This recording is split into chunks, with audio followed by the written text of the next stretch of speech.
The United States will begin spending money on its 800 military bases around the world, and it will import manufactured goods from China and other countries that it no longer produces.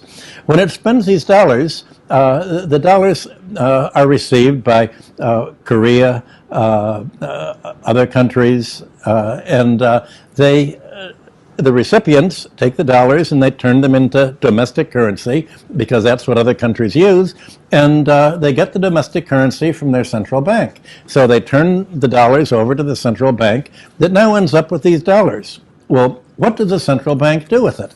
Until 1971, they would buy gold. And if they would buy gold, the U.S. would have less of them. But now the foreign central banks don't buy gold.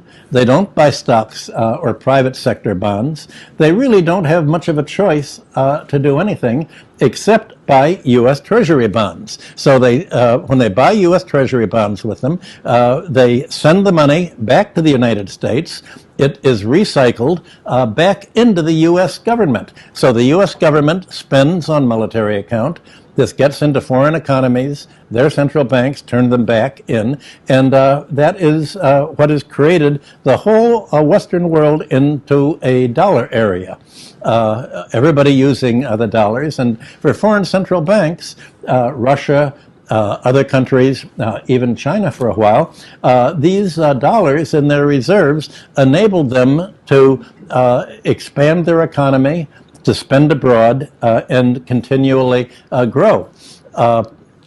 What is unique is that the larger the United States balance of payments deficit becomes, the more dollars are spent abroad and recycled to fund the domestic budget deficit.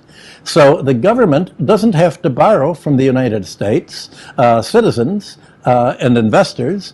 It doesn't have to print the money. It gets the money to fund its military spending, which is the main factor behind the budget deficit, from other countries. So other countries are actually paying for these 800 military bases and are paying for the U.S. encirclement of them, which the U.S. will use in case other countries seek to misbehave and withdraw from the dollar area.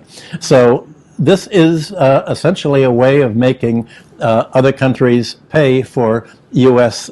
policy. And what does the U.S. policy want?